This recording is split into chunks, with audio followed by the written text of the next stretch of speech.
Aam Aadmi party എന്ന് പറയുന്ന കോൺസെപ്റ്റിന് എത്ര വയസ്സ് ഒന്ന് ഓടിച്ച് പറയാമോ? എത്ര വർഷം പുറകോട്ട് പോയാണ് നമ്മളിത് കേൾക്കാൻ തുടങ്ങിയത്? അണ്ണാ ഹസാരയുടെ തുടക്കം മുതൽ. ഞാനിത് എൻ്റെ സിനിമകളിൽ സോഷ്യൽ കമ്മിറ്റ്മെന്റ് എന്ന് പറയുന്നത് ഈ നടനിലെ വ്യക്തിയുടെ ഒരു ഉത്തരവാദിത്തമാണ്, അല്ലെങ്കിൽ ഇങ്ങനൊരു മുഖം ഈ വ്യക്തിക്കുണ്ട് എന്ന് മനസ്സിലാക്കിയ സിനിമയിലെ ഒരു പ്രധാന വിഭാഗം എഴുത്തുകാര് എൻ്റെ സിനിമ എന്തെഴുതി, ഞാൻ ഡോക്ടറായിട്ട് അഭിനയിച്ചാലും ശരി തന്നെ, ഒരു രാഷ്ട്രീയക്കാരന്റെ നേരെ ഒരു സാമൂഹിക വിഷയത്തെ സംബന്ധിച്ച് വിരൽ ചൂണ്ടി സംസാരിക്കേണ്ടി വരുന്നു. ഇതെത്ര നടന്മാർക്ക് ഈ ഭാഗ്യം കിട്ടിയിട്ടുണ്ട്? നമുക്ക് മലയാളത്തിൽ മഹാനടന്മാരുടെ എണ്ണത്തിന് ഒരു കുറവുമില്ല. അവരെയൊക്കെ ഞാൻ വളരെ ഉയരത്തിൽ വെച്ച് ആരാധിക്കുന്ന ആളുമാണ്. പക്ഷെ ഞാൻ ചോദിക്കുന്നത്, ഇത് ജനങ്ങളുടെ വിഷയങ്ങൾ ചർച്ച ചെയ്യാനുള്ള സിനിമകൾ മാത്രമാണ് എനിക്കുണ്ടാകുന്നത്. അത് ഞാൻ ഡോക്ടറായാലും എഞ്ചിനീയർ ആയാലും തോട്ടിയായാലും. അപ്പൊ അങ്ങനെ പല സിനിമകളിലൂടെ, ഒരുപക്ഷെ എൻ്റെ ചലച്ചിത്ര ജീവിത സഫരിയയിലൂടെ ഞാൻ സംസാരിച്ചത് മുഴുവൻ ആം ആദ്മിയാണ്. So I am very much older than Aam Aadmi and its concepts. പക്ഷെ അന്നും ഇതെല്ലാം പ്രാവർത്തികമാക്കിക്കൂടെ? അതിന്റെ പവർ എന്ന് പറയുന്നത് അനിവാര്യമല്ലേ എന്ന് ചോദിച്ചാൽ, ഞാൻ ഇന്ന് കെജ്രിവാളിനെയും അദ്ദേഹത്തിന്റെ ടീമിനെയും കീഴ്പ്പെടുത്തിക്കൊണ്ടിരിക്കുന്ന നിരന്തരമായ ഡാഗറിങ് എന്ന് പറയുന്നത് ഞാൻ എൻ്റെ ഒരു ഇൻറ്റ്യൂഷനിൽ കണ്ടിരുന്നു. നമുക്കതിനെ മീറാൻ പറ്റണം. നമ്മളെപ്പോഴും ചെറിയ ചെറിയ പ്രശ്നങ്ങൾ കേൾക്കുമ്പോഴേക്കും ഉടനെ നമ്മൾ എല്ലാവരെയും സംശയിക്കുന്നു.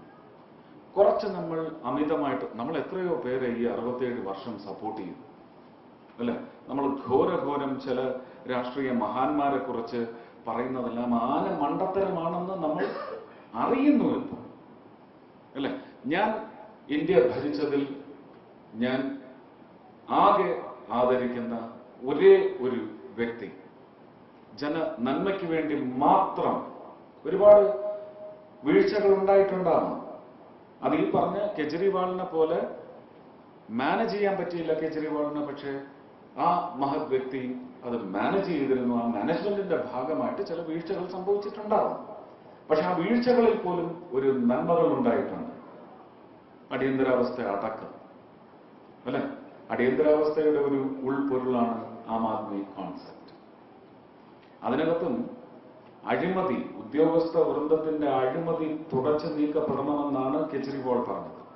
അതാരാണ് ഇവിടെ ഇംപ്ലിമെന്റ് ചെയ്തത്? ആദ്യം ആ വനിതയാണ്, ഉരുക്ക് വനിതയാണ് ഞാൻ രാഷ്ട്രീയത്തിൽ ആരാധിക്കുന്ന ഏക വിഗ്രഹം എന്ന് പറയുമ്പോൾ അതിനു മുമ്പുണ്ടായിട്ടുള്ളവരോടെല്ലാം പുച്ഛമാണെന്ന് കൂടി വേണമെങ്കിൽ ഒരു ഇടവരി നിങ്ങൾ വായിച്ചോ.